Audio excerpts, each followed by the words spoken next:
25 KVA का transformer है।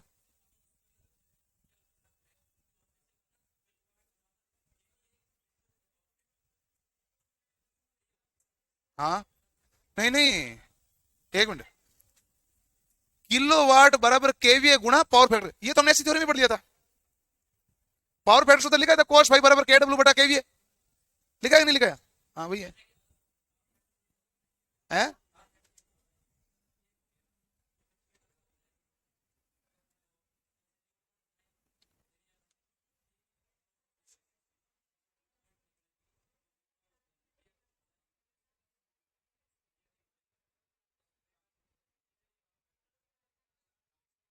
Power factor, अब इधर दे दो, अब क्या है?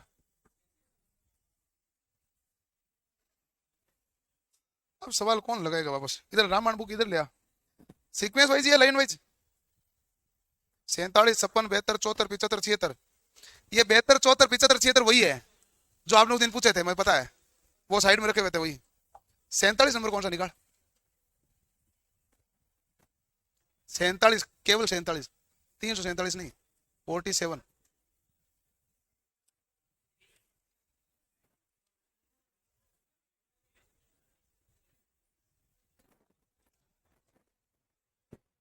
11 kilo volt, 433 volt, 3 MVA, 50 hertz step down transformer के प्राइमरी पूर्ण लोड लाइन करंट लगभग क्या होगा?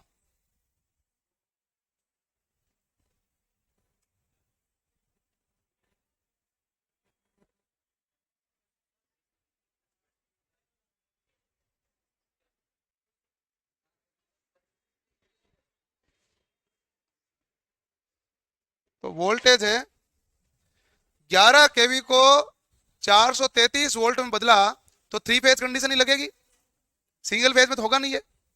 ये पर्सन इस प्रकार इनबिल्ट मान रहा है कि भाई 11 केवी वाला तो सिंगल फेज है ही नहीं, 11 केवी को 433 वोल्ट में बदलता हो तो 3 फेज ही है। सिंगल फेज होता ऐसा लगाते हैं तो अभी 230 बदलता है, 433 बदलने का सवाल ही नहीं उठता। 433 बदल रहा है तो कौन सा फेज है? 3 फेज।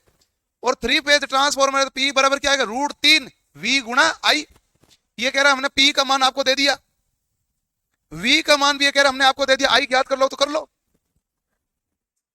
ये तो 47 ही है ना, इसमें क्या लफड़ा है? आपको कंफ्यूजन क्या, ये बताओ, किसका पर्ची? उधर से आई नहीं फिर पर्ची तो, एक तो लोकेशन पता होनी चाहिए, पता चले समझाऊं किसको। अगला है 56 नंबर सवाल। एक फेज ट्रांसफार्मर में 400 प्राथमिक है, 1000 द्वितीयक है, कोर का शुद्ध अनुप्रस्थ काट क्षेत्रफल 600 है। यदि प्राथमिक 500 वोल्ट पर 50 हर्ट्ज की आपूर्ति से जुड़ा है तो कोर में फ्लक्स घनत्व का शीघ्र मान ज्ञात करो। इसमें क्या दिक्कत है? सूत्र लिख, ई बराबर क्या होता है? 4.44 फाई बराबर बी गुणा ए लिख दे। क्या लिख दे? बी गुणा ए। और ज्ञात आपको करना है क्या? बी। या पहले तो फाई ज्ञात कर ले, उसके बाद बी ज्ञात कर ले। बी बराबर लिख दे फाई बटा ए, फाई ज्ञात कर ले पहले। सूत्र नहीं आ रहा, उत्तर नहीं आ रहा, लाओ गलत क्या हो दिखाओ। तू मेरे ही माथा फोड़ी करवानी है तू, कहां है मारकर? एक फेज ट्रांसफर 400 प्राथमिक है, 1000 द्वितीय करना है, कोर का शुद्ध अनुप्रस्थ काट क्षेत्रफल ये है। प्राथमिक वोल्टेज दिया 500, मैं लिखता हूं E1 बराबर 4.445 FN। ओके, E1 का मान इन्होंने कितना दिया? 500 वोल्ट, ठीक है, और 4.44 है इंटू 5 मुझे याद करना है, F 50 हर्ट्ज, N कितना है? 400, यही दिया हुआ है। अब इसमें 5 आएगा कि नहीं आएगा पहले ये बता? आएगा। पॉइंट हटाया तो कितना आया भाई? 100, 100 से 100 क्या हो गया? कैंसिल। 50 को इससे काटा तो कितना आया भाई? 10, ठीक है, और 5 बराबर कितना आ गया? 10 बटा 4 गुणा 444, ठीक है ना। बी बराबर होता है क्या? 5 बटा ए, 5 का मान कितना है? 10 बटा 4 गुणा 444। ए का मान क्या है? ए का मान है 600 सेंटीमीटर स्क्वायर, 600 है, सेंटीमीटर को मीटर बदलेगा तो 10 की घात -2, स्क्वायर है तो कितनी बार लिखेगा? 2 बार। तो ये तो 10 है, ऊपर 10 की घात और कितनी चलेगी इसके कारण 4, नीचे है 4 गुणा 444 गुणा 600, 2 0 से 2 0 कैंसिल। तो आपको भाग देना 1000 के अंदर, किसका देना है 4 गुणा 444। आप बता 450 को 4 से गुणा करें, 450 इंटू 2 कितना हुआ 900, 900 इंटू 2 कितना हुआ 1800, 1800 में से कुछ घटा लो, 6 चौक 24 घटा लो, कितने हो गए ये 76, 1776। 1000 में 1700 का भाग दिया, 1000 में यदि 2000 का भाग देता तो 0.5 आता। अब आपने भाग दिया 1700 गई तो 0.5 से थोड़ा ज्यादा आएगा, तो 0.5 से थोड़ा ज्यादा कौन सा ऑप्शन है क्या? हाँ एक 6 भी है, ओके 6 और आप देखो भाग दे दो, ये भाग तो यही देना पड़ेगा, पर्सन है मैं क्या करूं इसमें।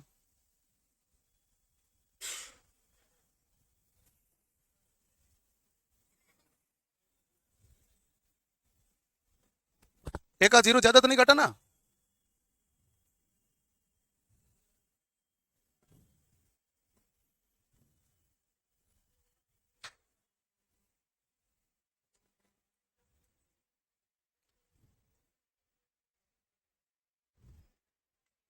यही आएगा, इसमें कुछ है अलग से तो कुछ नहीं, कैलकुलेशन करनी पड़ेगी आपको।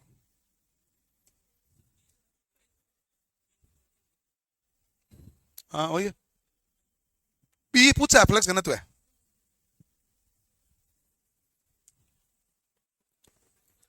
एक ट्रांसफॉर्मर में यदि पीक वोल्टेज प्राथमिक को दिया जाए तो लो हानि कम ही होगी।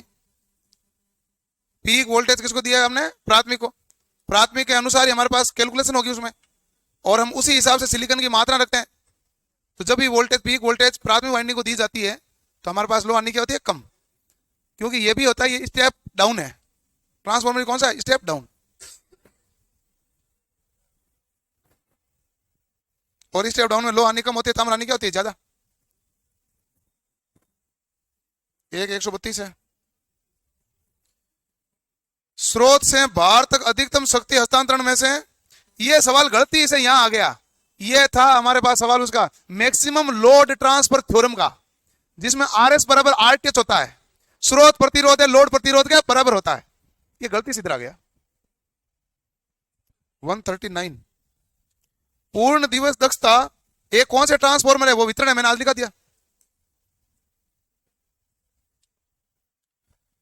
ट्रांसफॉर्मर के सेकेंडरी शुद्ध प्रतिरोधी भार से जुड़ा हुआ है, तो परिपथ पक्ष का शक्ति गुणा के क्या होगा,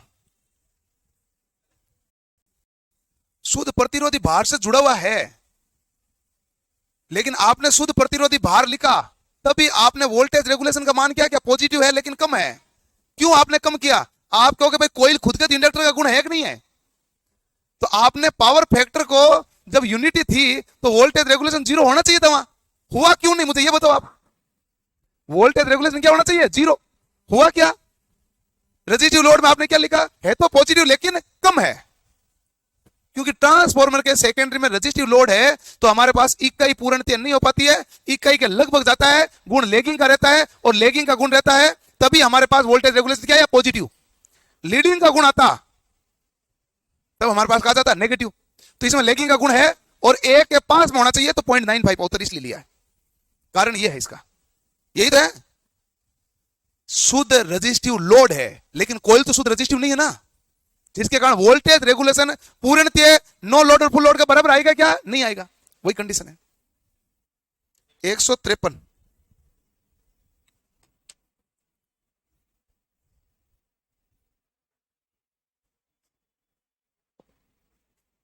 156 है।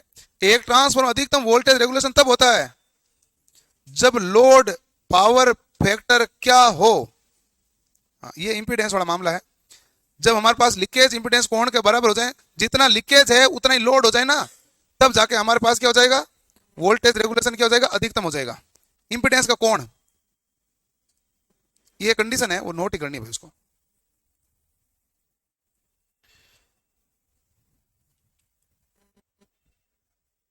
एक इकाई ट्रांसफॉर्मर के लिए उच्च वोल्टता क्या होनी चाहिए 163 है ना, इसका देखो भाई एक सवाल है 163 नंबर, इकाई ट्रांसफॉर्मर के लिए उच्च वोल्टता क्या होनी चाहिए 24 केवी, इतना ही उत्तर लिखा हुआ है, इसके आगे पीछे की कोई कहानी है नहीं, ये RSMSSB ने पूछा है, आगे पीछे किसी की कोई कहानी नहीं है, ये शायद तक निमी की पुरानी किताब में लिखा हुआ था। 24 kV होता है, वो बड़ा मामला है। मुझे कुछ लिखाने थे, छोटे छोटे पॉइंट लिखाने थे। बैठ जाओ, लिख लो, मैं बोल देता हूँ पॉइंट। 3-4 पॉइंट है कुछ जो आपके महत्वपूर्ण है।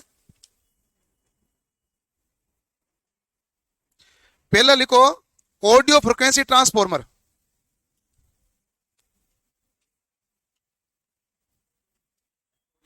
हाँ, ऑडियो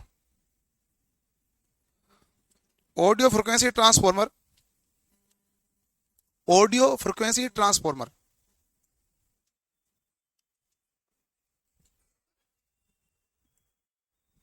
20 हर्ट्ज से 20 किलो हर्ट्ज, आगे इसमें पॉइंट लिख देना।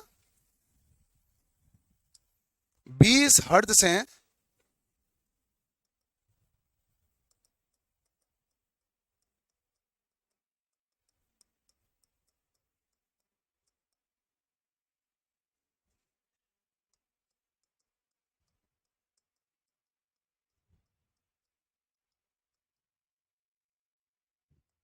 इसको पीसीबी यानी प्रिंटेड सर्किट बोर्ड होता है ना, पीसीबी पर माउंट किया जाता है। माउंट यानी स्थापित।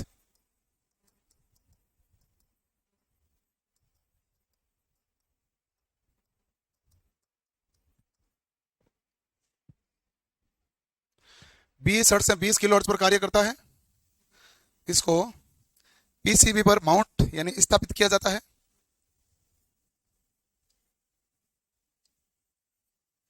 और तीसरा,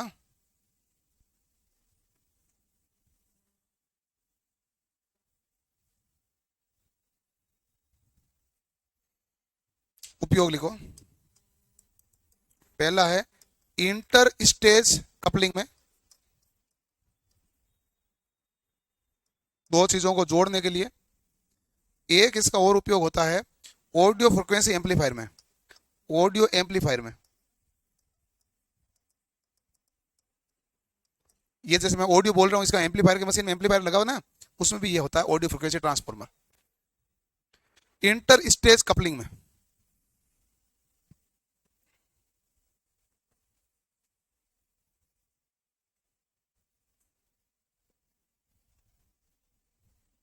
ठीक है।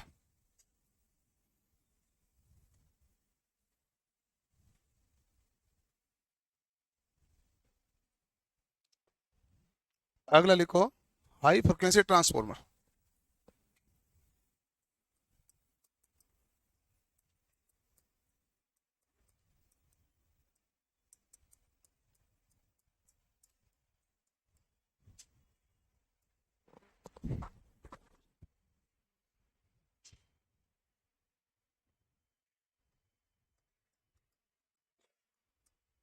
इस मेगाहर्ट्ज तक उपयोग होता है इसका। इस ट्रांसफॉर्मर की करोड़ किसकी बनी होती है? एक तो नाम लिखा होता है आयरन पाउडर, पता नहीं कैसे बनाते इसे। एक होता फेराइट, एक होता ब्रास, एक होता वायु कोर।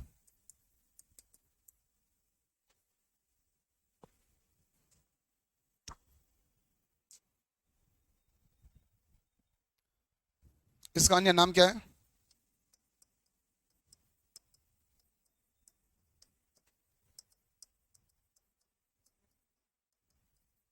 रेडियो फ्रिक्वेंसी ट्रांसफॉर्मर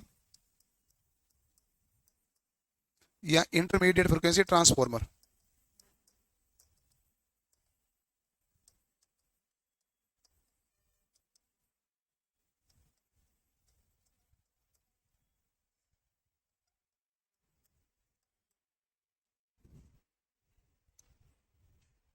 यहाँ क्या होगा भाई? रेडियो फ्रिक्वेंसी ट्रांसफॉर्मर या इंटरमीडिएट फ्रिक्वेंसी ट्रांसफॉर्मर। कहाँ तक उपयोग लेते हैं भाई इसको? 30 मेगाहर्ट्ज तक इसका उपयोग किया जाता है। ठीक है।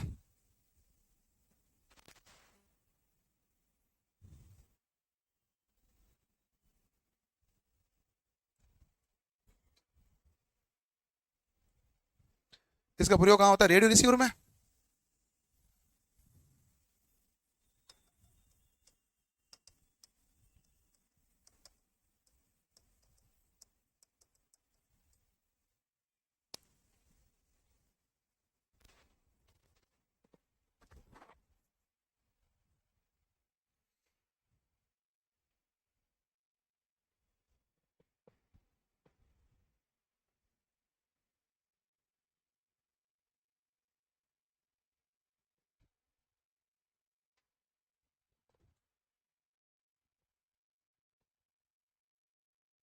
ठीक है भाई,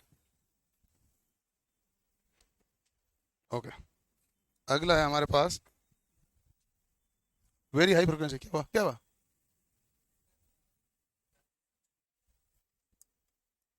यार ऐसा मत करो भाई।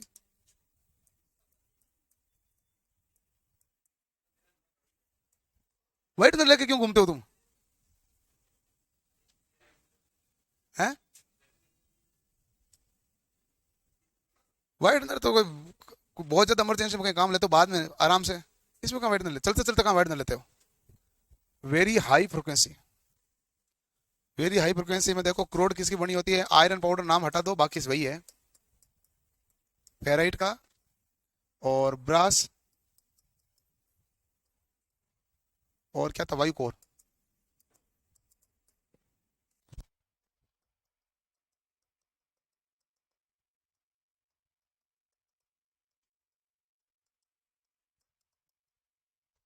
टेलीविजन रिसीवर में प्रयोग किया जाता है।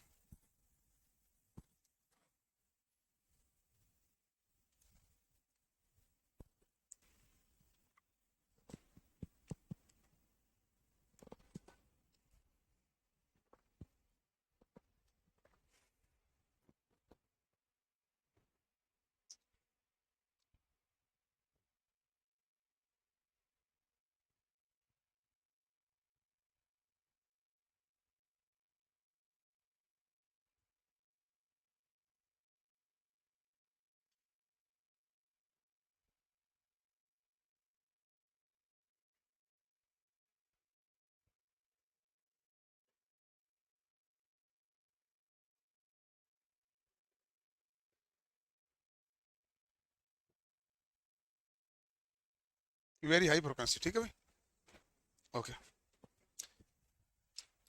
अब हमारे पास एक संयोजन होता है डेल्टा डेल्टा संयोजन।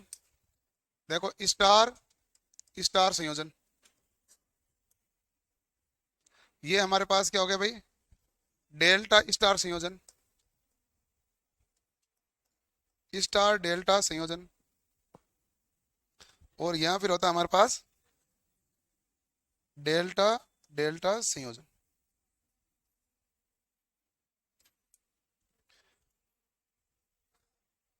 Star star delta star star delta delta delta, ठीक है। इसमें होता है हमारे पास 180 डिग्री फेज अंतर। 180 डिग्री में कोई प्लस और माइनस का लफड़ा है नहीं। प्लस में भी 180 डिग्री वहीं जाता है, माइनस में भी वहीं जाता है। डेल्टा स्टार में जब स्टार आए तो स्टार क्या होता है? छोटा, डेल्टा क्या होता है? बड़ा। आपने प्रतिरोध पढ़ा तभी यही लिखा था कि डेल्टा 3 आर स्टार कितना बनेगा? आर। तो ये छोटा है तो ये हमारा रहेगा पीछे। तो आप कहेंगे माइनस का 30 डिग्री, ये आप क्या कहेंगे? 30 डिग्री लेगिंग, या 30 डिग्री लेके दो। और ये देखो स्टार से डेल्टा गया तो क्या हो गया भाई? प्लस का 30 डिग्री। और ये 30 डिग्री क्या करेगा भाई? लीड। ये याद रखना, स्टार है तो क्या करेगा? लेग। डेल्टा होगा तो क्या कर देगा? लीड। हाँ, ये उल्टे से नहीं, पूरा सवाल अधूरा बोला तूने। ये है घड़ी के दिशा में। ये किस में है? घड़ी के दिशा में, ठीक है।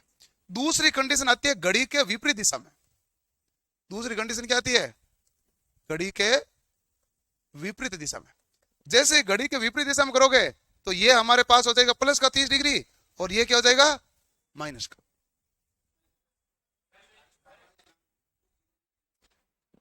तो वो 0 डिग्री होंगे ना, ये तो यही होंगे। इसमें भी प्लस और माइनस 30 का ये अंतर आएगा। वो समझ गया मैं, आपकी बात वो मैं समझ गया, ठीक है। अभी तो ये है 30 30 डिग्री, प्लस और माइनस के अंतर आएगा। ये आएगा 0 डिग्री और ये आएगा 0 डिग्री। अब इसके एडवांस वर्जन में जाएं, तभी रुकना नहीं है। एडवांस वर्जन में जाएं तो इनमें हम ये कहते हैं 180 प्लस माइनस 30 डिग्री है, इसका एडवांस वर्जन है।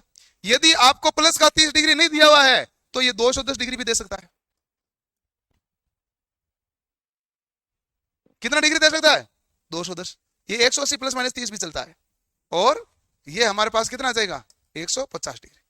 अब ये तो क्या ज्यादा एडवांस हो जाएगा, आपके लिए भारी पड़ेगा। 30 डिग्री तक ठीक थे तुम, कर लो नोट।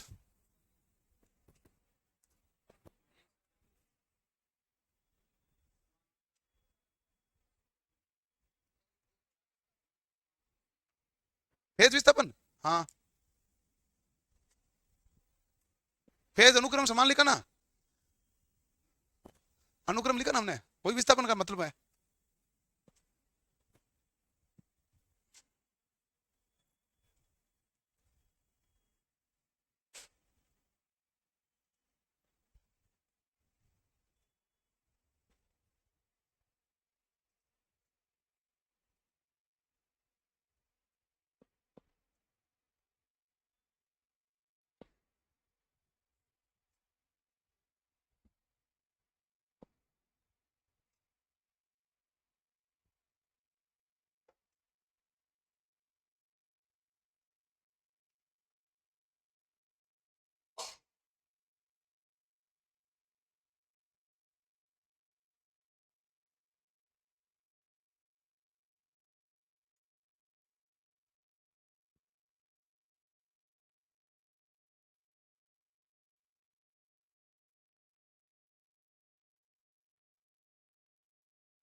यही है, इसके हिसाब से देख लो, मैं लिखा ना यही, डेल्टा स्टार घड़ी की विपरीत दिशा में +30, 180 गलत है, ये तो मैंने सारी चीजें देखी थी भाई।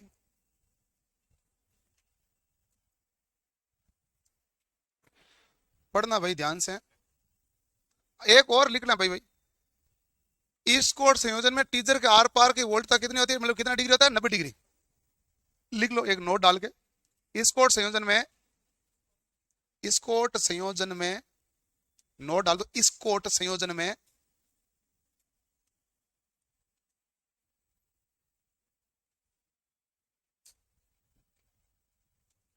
टीजर के आर पार वोल्टेज, टीजर, टीजर कल हमने पढ़ा ना टीजर ट्रांसफार्मर, टीजर के आर पार वोल्टेज मुख्य सप्लाई से 90 डिग्री होता है, मुख्य सप्लाई से 90 डिग्री कोण पर होता है।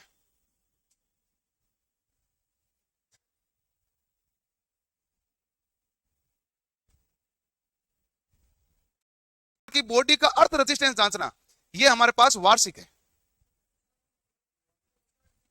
लिखो 1000 केवीए से कम क्षमता के ट्रांसफॉर्मर के लिए, 1000 केवीए से कम क्षमता के ट्रांसफॉर्मर के लिए,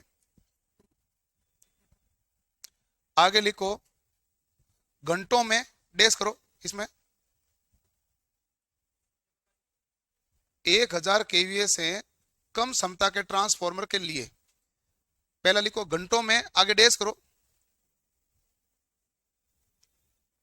लोड ब्रैकेट में लिखो एम्पियर, घंटों में आगे लिखो लोड ब्रैकेट में लिखो एम्पियर एंड वोल्टेज, ये हर घंटे चेक करना होता है, एम्पियर में लोड और वोल्टेज क्या होगा भाई, हर घंटे चेक करना है। ठीक है, आगे लिखो दैनिक, घंटों में लिख दिया, अगला पॉइंट है दैनिक, दैनिक में आपको लिखो ब्रीदर की नमी, ब्रीदर की नमी, कि भाई उसका कलर वलर चेंज हो जाता है ना, तो बदलना पड़ता है या उसको रीयूज के लिए बनाना पड़ता है वैसा।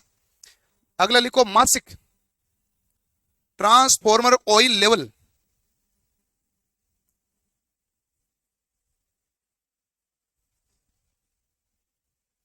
ट्रांसफॉर्मर ऑयल लेवल,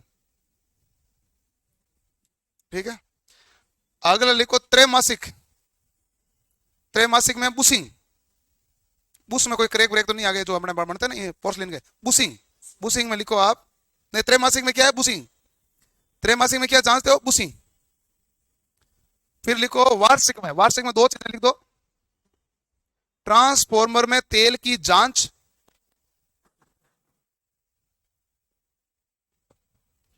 दूसरा लिखो अर्थ रेजिस्टेंस, दूसरा लिखो अर्थ रेजिस्टेंस।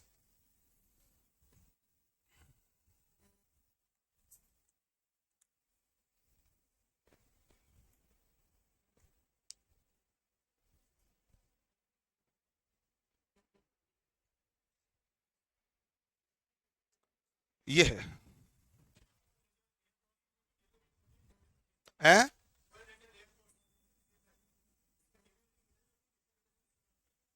केवी रेटिंग लेते हैं मतलब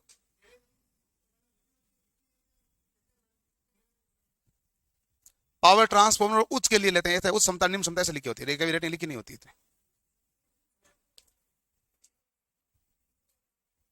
300 के 313 नंबर सवाल।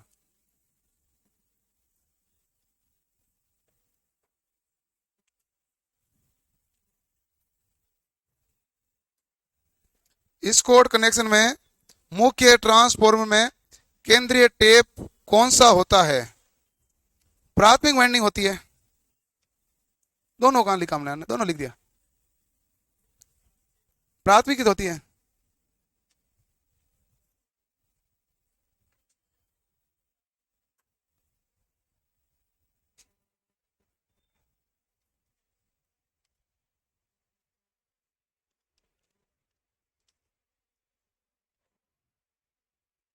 ठीक है भाई, कल क्लास के लिए आप पहले टाइम टेबल देख के आना, कितने बजे क्या चलेगी, वो शाम को टाइम टेबल आएगा तो पता चल जाएगा आपको। ठीक है भाई, एप्लीकेशन के अंदर। एडवांस में क्यों, कल आओगे नहीं क्या? तो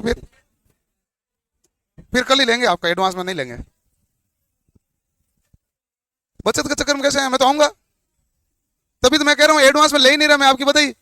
कल आओगे तो लूंगा, नहीं तो पता ही नहीं ले रहा। एडवांस कैसे है? बचत कहाँ करवा रहा हूँ? आप बचत के चक्कर में हो सकते हो।